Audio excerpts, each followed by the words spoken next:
Hello, I'm Shiv Talwar. I work for Spiritual Heritage Education Network on developing education to cultivate unity in diversity.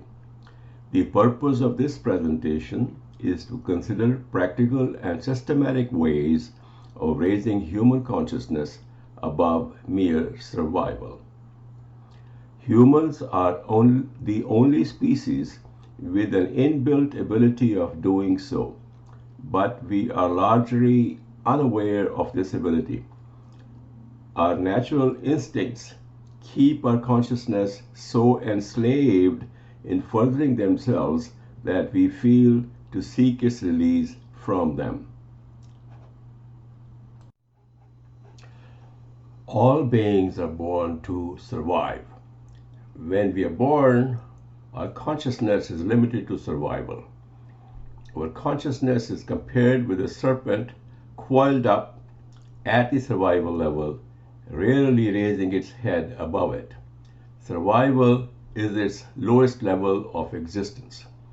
No human effort is required to keep it at this level.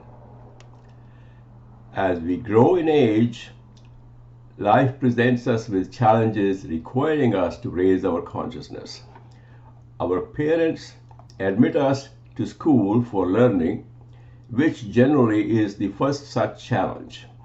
Our schools, seemingly lacking a systematic understanding, appear to fumble in their ways of training us to rise above selfish survival, to learn, relate, respect, and connect with our classmates.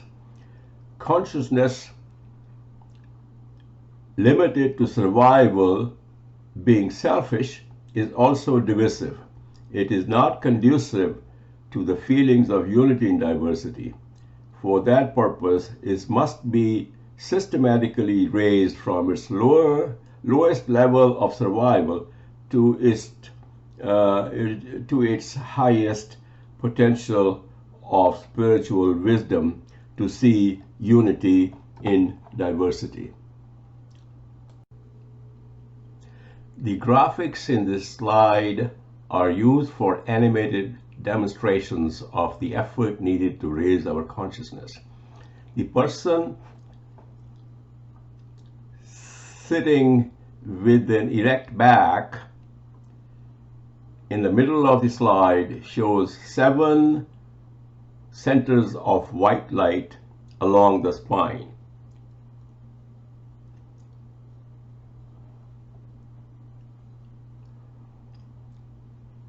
These centers are meant to refer to 7 levels to which our consciousness can rise with bare survival at the base level, to spiritual wisdom to see unity in diversity at the highest. Slightly above the basic survival level is the level of sensual pleasure, then gut feel, and then heart center, where we begin to feel. Above the heart center, we have the level of cognitive perception, then knowledge, thought, and will, and then finally the highest level of spiritual wisdom. It is worth noting that levels of consciousness below the heart center, these levels are successively survival dominant, while those above it, these levels, are successively transcendent in nature. Consciousness rises as a result of the effort we make to harmonize the activity of the parasympathetic division of autonomic nervous system, illustrated here in red, with that of the parasympathetic shown here in orange, and in the middle of these in blue is shown the path of ascendance or descending of the of consciousness. The blue seems to show the level of consciousness. It will rise when the sympathetic and the parasympathetic activities are in sync with each other, and will fall when they are not in sync with each other. This concept comes from ancient India. The language they used to describe this kind of physiology was Sanskrit, and the word in Sanskrit for parasympathetic is ira, and for the sympathetic nervous system is pingala. And the word they use in Sanskrit to allude to consciousness is kundalini. Kundalini is like a serpent which is coiled up at the level of basic survival, and it raises its head when there is harmony between the activities of the sympathetic and the parasympathetic, ida and the pingala, and then it goes back to the basic survival level when there is disharmony between them. We will now proceed to our animated illustrations.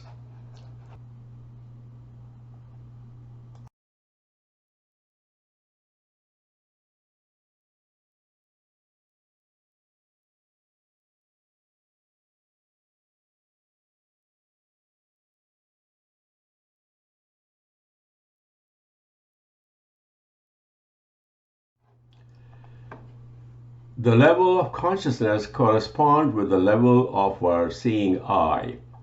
If it is located at the very bottom, it can only see the very bottoms. If it is located a bit higher at sensual pleasure level, it can only picturize sensual pleasure. If it is located at the stomach level, it can only envision consumption.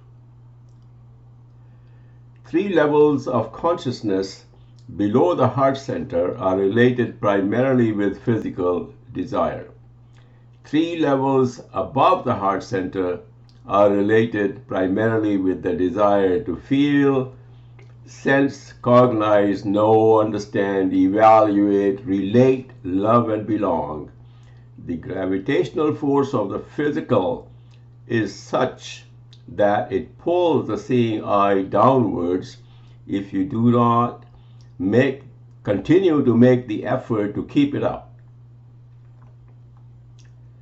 At the level of the heart center, we begin to feel and sense.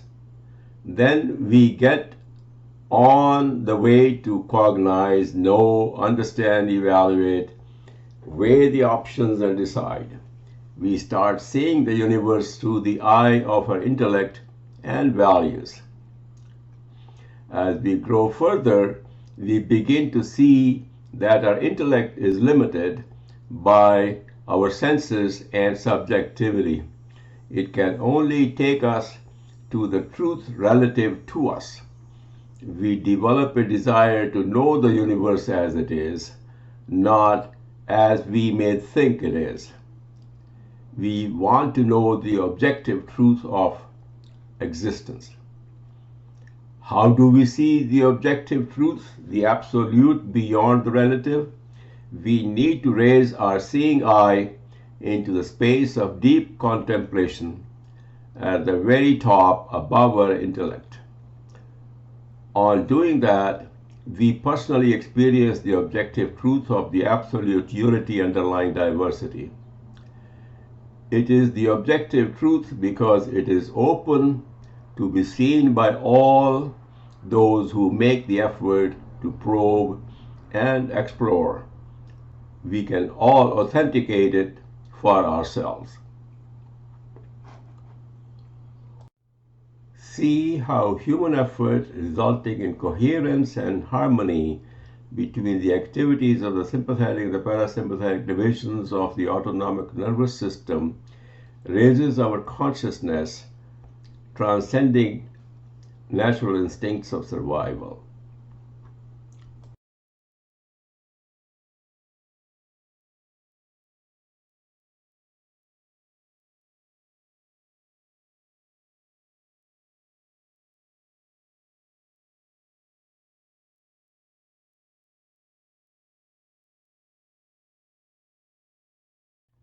Now see how lack of human effort to create coherence and harmony between Ida and Pingala, or parasympathetic and sympathetic divisions, lowers our consciousness towards bare survival.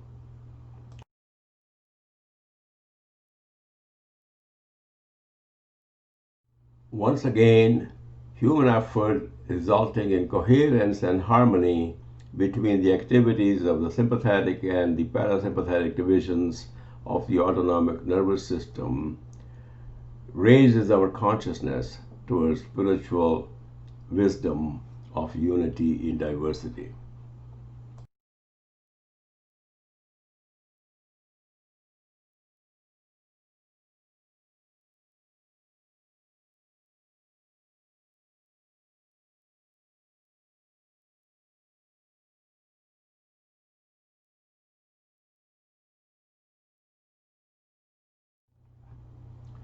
There are two types of effort we can make to raise our consciousness.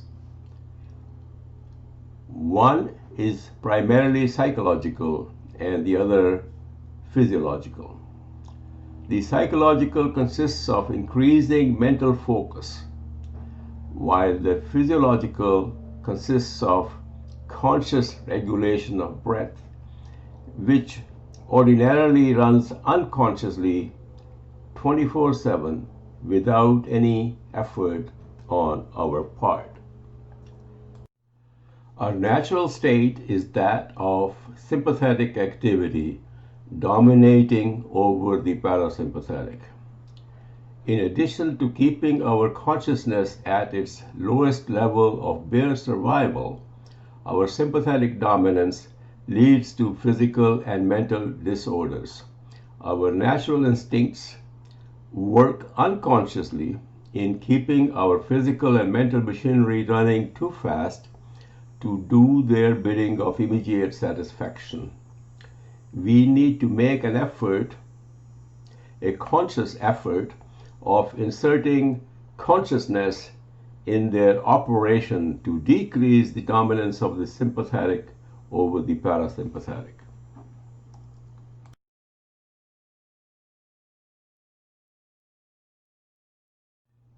We have two options of how to harmonize the activities of the parasympathetic and the sympathetic, of Ida and Pingala.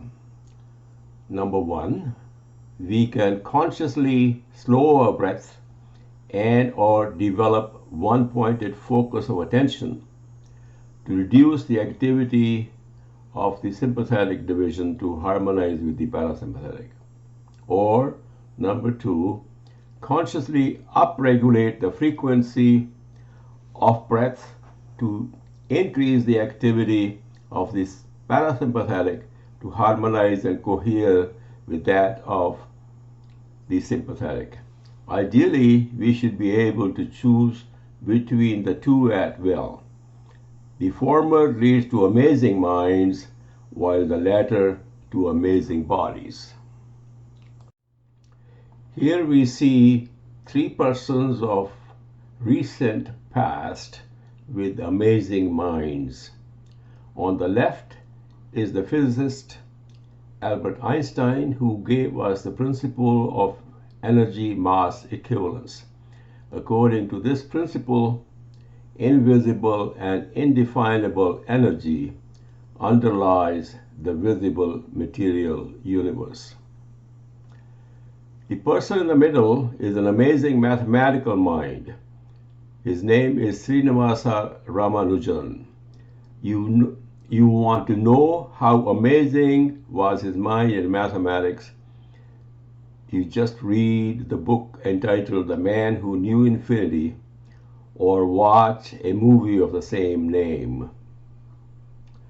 On the right is Ramana Maharishi, an enlightened soul who personally experienced with the probing eyes of his mind the invisible and indefinable essence called spirit underlying the perceptible universe of matter and mind.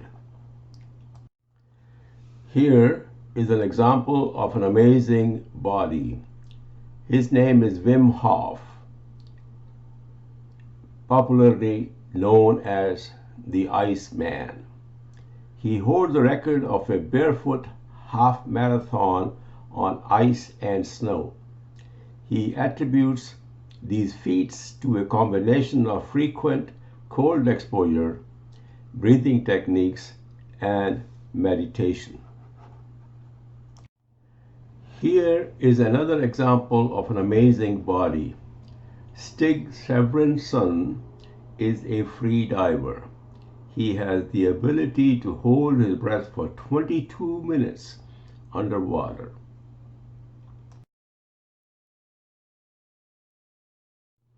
Here is an example of an amazing mind and an amazing body. Swami Ramdev is a one-man revolution in India in raising awareness of health and wellness through the practice of yoga and conscious breathing. Hundreds of thousands are living in better physical and mental health because of his untiring efforts. Not only better physical and mental health, also higher levels of consciousness.